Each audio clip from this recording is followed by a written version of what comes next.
அனைவருக்கும் வணக்கம். நான் உங்கள் பாண்டியன். இப்போ எதுக்காக வீடியோ போடுகிறேன்னா கேட்டுக்கணும். டுபாக்கூர் என்ன சொன்னார்னா, மாந்திரிகத்தில் நான் எல்லாத்தையும் பண்ணிடுவேன், எல்லா தெய்வங்களும் எனக்கு கட்டுக்குள்ளே அடங்கிரும் அப்படின்னு ஒரு வாய்ச்சவடால் விட்டார். என்ன ரெயின் கோட்டு போட்டிருக்கேன்னு பார்க்காதீங்க. என்னென்னா இங்கே மழை, சரிங்களா? நான் இருக்கக்கூடிய இடத்துல கொஞ்சம் மழை, அதனால் வெளியே போயிட்டு வந்த உடனே மெசேஜை பார்த்தேன். சரி, அவர் கேட்ட கேள்விக்கு ஒரு பதில் கொடுப்போம். அதுவும் நிறுத்த போகிறது இல்லை போல இருக்குது. ஏன்னா டுபாக்கூர் சாமிகள் தான் அந்தமாரி வந்துகிட்டே இருப்பாங்க. உண்மையான சாமிமார்க எதுக்குமே வரமாட்டான், பார்த்துக்கிட்டு மூடிட்டு இருப்பாங்க. ஆனால் இவன் பிள்ளை கொஞ்சம் வந்துட்டுருக்கான். சரி, கட்டுக்குள்ளே அடக்குவேன்னு சொன்னேன். பாப்பா, நீ உண்மையாட்டே நீ மிகப்பெரிய ஒரு மாந்திரிகவாதியாக இருந்தால், சகல வித்தையும் தெரிஞ்ச ஒரு மாந்திரிகவாதியாக நீ இருப்பேன்னா, நான் சொல்கிற தெய்வத்தை கட்டு பார்ப்போம். உனக்கு நீ சொல்லலாம், நானே சொல்கிறேன் எந்தெந்த தெய்வங்கள் கட்டுக்கடங்கும்னு. ஓம் சக்தி கட்டுக்கடங்கிரும், அங்காளம்மா கட்டுக்கடங்கும், சமயபுரம், மாரியாயி, செல்லியாயி எல்லாமே கட்டுக்கடங்கும், சரியா? கருப்பசாமி, இது எல்லாமே கட்டுக்கடங்கும், சரியா? ஆனால் நீ நல்ல மிகப்பெரிய ஒரு மாந்திரிகவாதியாக இருந்தால் கட்டில் பார்ப்போம். விஷ்ணுவை, நாராயணரை கட்டில், அப்படி இல்லையா நரசிம்மரை கட்டல, இல்லை வராகியை கட்டிப்பார்ல, ஒன்றால் முடியுமான்னு. ஒன்றும் வேண்டாம், நீ இந்த சைவக்காரி பத்திரகாளியை கட்டல, அவளே உடச்சிட்டு வெளியே வந்துடுவா. எப்படி? மற்ற தெய்வம்லாம் கட்டில் உட்கார தான் செய்யும், இந்த பத்திரகாளியெல்லாம் அவளே உடச்சிட்டு வெளியே வந்துடுவா. அதே போல் கட்டில் பார்ப்போம், சொடலை மாடனை கட்டில். நீ மிகப்பெரிய மாந்திரிகவாதின்னு வாய்ச்சவடால் கூடியெல்லாம் 7 லோகத்தில் இருக்கக்கூடிய மக்களாக இருந்தாலும் சரி தான், எப்பேற்பட்ட கொம்பாதி கொம்பனாக இருந்தாலும் சரி தான், சரியா? கேரளா மாந்திரிகவாதியை கூட்டுக்கா, இல்லை நீ காஷ்மீரில் இருக்கக்கூடிய மாந்திரிகவாதியை கூட்டுக்கா, யாரை வேணாலும் கூட்டுக்கல. நான் சொன்ன தெய்வத்தை கட்டி பாரில் பார்ப்போம். முடியும்னா கட்டல, புரிஞ்சா? இதுக்கெல்லாம் நீ கட்டுனா இல்லை, நீ கட்டணும்னு நினச்சாலே செத்து போவ, புரிஞ்சா? விஷ்ணு கட்டுக்கு அடங்க மாட்டார். யார்? நாராயணர் அவதாரங்கள் கட்டுக்கு அடங்காது, சரியா? பத்திரகாளி அவகிட்ட அவளே உடச்சிட்டு வெளியே போயிடுவா, வந்து போட்டு கொல்லுவா. அது ஒன்று. சொடலமாட அப்படில்ல. எப்படின்னா, நீ அவருக்கு என்னதான் படையில் கொடுத்துட்டு அவரை கட்ட நினச்சா அவர் ஒன்று கொண்டு விடுவார், சரியா? நீ வேறு எந்த தெய்வத்தை எடுத்துக்கா, கட்டி போடலாம், அது நான் ஒத்துக்குவேன். நீ என்கிட்ட சொன்னல எல்லா தெய்வத்தையும் கட்டிடுவேன்ன, நான் சொன்ன தெய்வத்தை கட்டிப்பார், சரியா? ஏய், இந்த 42 வயசில் நமக்கு அனுபவங்கள் ஜாஸ்தி, புரிஞ்சா? அதனால் அறிவு கொஞ்சம் ஆண்டவன் எனக்கு கொஞ்சம் கூட கொடுத்துருக்கான்னு நினைக்கிறேன். கொடுத்துட்டான் ஏதோ சிந்திக்கிறதுக்கு, நல்லவன் யார் கெட்டவன் யார் அப்படிங்கிறத தெரிஞ்சுக்கிறதுக்கு. அதனால தான் உங்ககிட்ட பொறுமையாக சொன்னேன். வித்தைகளை கொண்டு போய் வேறு எங்கேயாவது பருப்பில் கடை, நம்மக்கிட்டலாம் கடையை நினைக்காத. இன்னொன்று, மனுஷனை கட்டலாம். மனுஷன்னா இப்போ ஒரு பெண்ணுக்கு சாமி இறங்குது, சரிங்களா? சாமி இறங்குதுன்னா அந்த பொண்ணை பிடிச்சி கட்டிடலாம், மாந்திரிக கட்டு. எல்லோரும் சொல்கிறாங்க மாந்திரிகங்கள்னால் ஏதோ பெரிய கட்டு அப்படின்லாம் நினச்சிட்ருக்காங்க. ரொம்ப சிம்பிள். இந்த இறந்த ஆன்மாக்கள் துர்நாற்றங்கள் அடிக்கும், இந்த ஆன்மாக்களை பிடிச்சி ஏவி விட்ருவாங்க. அந்த ஏவி விடும்போது என்ன ஆகும்னா, அந்த நம்ம கிட்ட அது நிற்கும்போது அந்த துர்நாற்றங்கள் அடிக்கும்போது இந்த தெய்வங்கள் கிட்ட வராது, விலகி நிற்கும், சரிங்களா? இந்த ஆன்மாக்கள் அப்படியே நின்று நம்ம கிட்ட நின்று, ஆனால் நமக்கெல்லாம் தெரியாது அந்த ஸ்மெல், ஆனால் தெய்வங்களுக்கு தெரியும். துர்நாற்றங்கள் அடிக்கும்போது அதில் அந்த தெய்வம் இறங்காது, தள்ளியே நிற்கும். இதை தான் கட்டுங்கிறாங்க. சிலவங்க மையான சாம்பலில் ஊதி விடுவாங்க, சரிங்களா? சிலவன் தெய்வங்களை வச்சே பண்ணுவான், ஓகேவா? தெய்வங்களுக்கு படையில் கொடுத்து தெய்வத்தாலேயே அடிப்பான், சரியா? இந்த மாதிரி இருக்குது. நிறைய பெண்கள் சொல்லுவாங்க, எனக்கு கட்டில் விழுந்துருச்சு, எனக்கு சாமி கட்டில் விழுந்துருச்சு அப்படின்னு. எங்களுக்கெல்லாம் கட்டில் விழுந்ததுக்கெல்லாம் ஆத்தாவோடைய ஒரே ஒரு எலுமிச்சம்பழம் போதும். ஒத்த எலுமிச்சம்பழத்தில் நீ போட்ட என்ன கட்டாக இருந்தாலும் உடச்சி விட்ருவோம். ஏன்னா என் தெய்வம் நல்லதுக்கு தான் கொடுத்துருக்கா, சரிங்களா? கெட்டதை அழித்து நல்லவங்களை காக்கிறதான் கொடுத்துருக்கா. ஒன்றே மாரி பணத்துக்கு எது கிடைச்சாலும் தின்னதுக்கு கொடுக்கல. நீ தான் தட்டு நிறைய எது இருந்தாலும் தின்னுபிடுவே. சரியா? ஒருத்தங்களுடைய உயிர் எடுக்கிறதுக்கு தெய்வம் என்றைக்குமே வந்து வழி வகுக்கக்கூடாது. ஆனால் நீங்கள் என்ன பண்ணுறீங்க, ஆத்தாக்கு படையல் அது இதுன்னு கொடுத்து என்ன பண்ணுறீங்க, தெய்வத்தாலே சாதிக்க நினைக்கிறீங்க.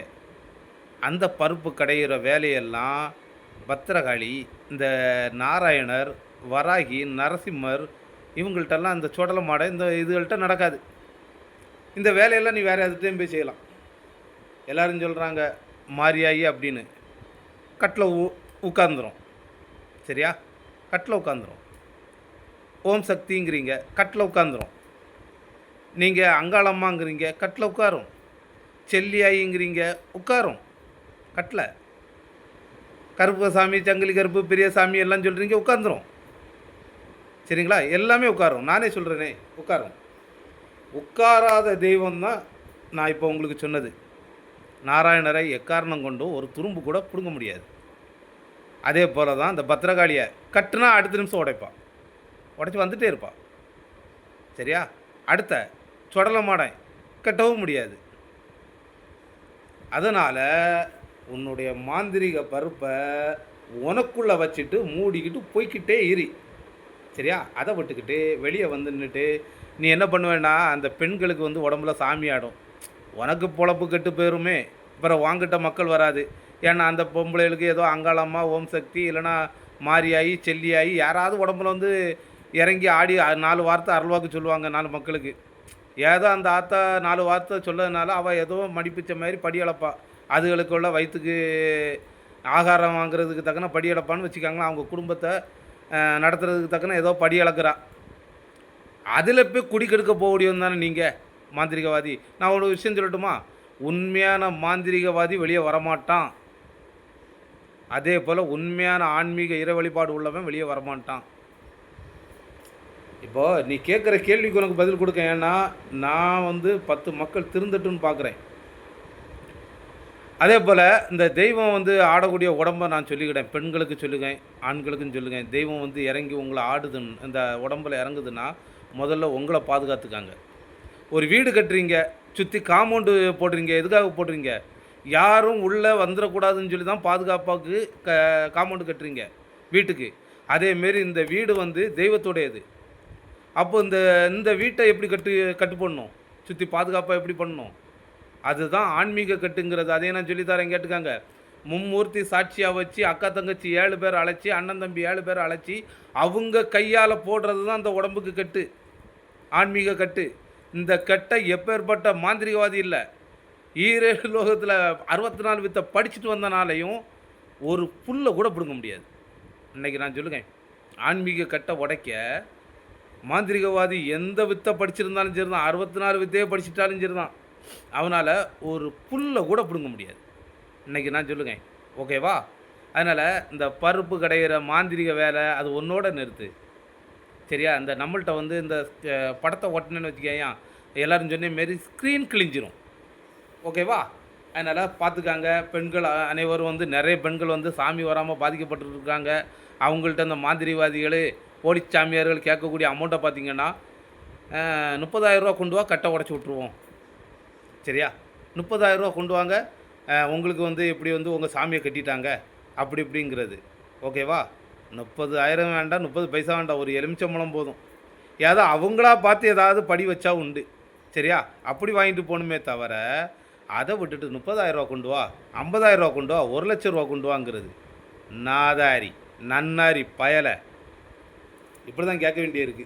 வேறு என்ன பண்ண? அப்புறம் எல்லோரும் எப்படி இருக்கீங்க? வாட்ஸ்அப் நண்பர்கள், அப்புறம் ஃபேஸ்புக் நண்பர்கள், அப்புறம் யூடியூப் நண்பர்கள், அப்புறம் வந்து ட்விட்டர் நண்பர்கள் எல்லோரும் எப்படி இருக்கீங்க? நல்லா இருக்கீங்களா? பாண்டியன் என்ன பண்ணுறதுக்கு அப்பப்போ எப்படி மாறிட்டே இருக்க வேண்டியிருக்கு. என்னத்தை சொல்கிறதுக்கு, உதவி பண்ணாலும் இந்த மாதிரிப்பட்ட களிசட உபத்திரங்கள் வந்துட்டு தான் இருக்கும். ஏன்னா உண்மையை சொல்ல சொல்ல ஆதி ஏறும், ஒரு வெப்ராளம் வரும். ஓகேவா? அதனால் நைட்டு என் தாய் துணையோட மயானத்துக்கு நான் போயிருக்கேன், எந்த இருட்டுக்குள்ளேயும் போயிருக்கேன், இறந்த ஆன்மாக்களையும் பார்க்க தெரியும் எங்களுக்கு, எல்லாத்தையும் பார்த்து பண்ணியிருக்கோம். ஆன்மாக்களும் கண்ணுக்கு தெரியும், எல்லா இளவும் தெரியும். அதனால் இந்த உன்னுடைய இந்த படம் ஓட்டுறதை உன்னோட நிறுத்திக்கா. எங்கள் கிட்ட நிறுத்தினா ஸ்க்ரீன் கிளியும். ஓகேவா? அதனால் ஆன்மீக சொந்தங்கள் எல்லாருமே கொஞ்சம் கவனமாக பார்த்துக்காங்க. முதல்ல இந்த செல்லியாயி, மாரியாயி, சமயபுரத்தா, ஓம் சக்தி, அங்காள பரமேஸ்வரி இவங்கெல்லாம் வந்து சாமி இறங்கி ஆடுறது, கருப்பசாமி, இந்த எல்லை கருப்பு இதெல்லாம் ஆடும். அவங்கெல்லாம் கொஞ்சம் உடம்பை வந்து ஆன்மீக கெட்டு போட்டுக்காங்க. இல்லைன்னா இந்த மாதிரிப்பட்ட நாதாரிகள் உங்கள் கூடியே கெடுத்துருவாங்க. ஏன்னா தெய்வம் வந்து நிற்கிறது உங்களை பாதுகாக்க, உங்களை முன்னேற்ற வந்து நிற்குது. ஆனால் உங்களை வந்து முன்னேற்ற விடாமல் பண்ணுறது ஒரு சில ஊரில் ஒரு மாதிரிப்பட்ட மாந்திரிகவாதிகள் இருப்பாங்க. அவனுங்க இந்த கண்ணுக்கு தெரியும். சரிங்களா? தெய்வம் குடிக்கொண்டு இருக்குது அவனுங்களுக்கு தெரியும் அந்த அனுகிரகம். ஏன்னா ஆக்ரோஷமாக காட்சி கொடுக்கும் அவனுங்களுக்கு. ஏன்னா அவனை மாந்திரிகவாதி இல்லை, காட்சி கொடுக்கும்போது இவனை பார்த்து வச்சுட்டு என்ன பண்ணுவானுன்னா நம்ம உடம்பை பிடிச்சி கட்டி போடுவான் தேவையில்லாத வேலையை. ஓகேங்களா? அதனால் பார்த்து பக்குவமாக எல்லாருமே கரெக்டாக வழிபடுங்க. இறை வழிபாடுக்குள்ளே நீங்கள் மாந்திரியம் எதுக்கும் போகாதீங்க. சரிங்களா? எந்தெந்த தெய்வம் கட்டுக்கடங்கும் எது எது அடங்காதுன்னு உங்களுக்கு சொல்லியிருக்கேன். அதனால் பார்த்து பக்குவமாக பண்ணுங்கள். நீங்கள் சாமி எல்லா சாமியும் கும்பிடுங்க, தப்பு கிடையாது. உங்கள் ஆத்தாவை பாதுகாக்கணும்னா முதல்ல உங்கள் உடம்பை பாதுகாருங்க. ஓகேங்களா? ஆன்மீக கட்டு போட்டு வழிபடுங்க. சரிங்களா? நன்றி, வணக்கம்.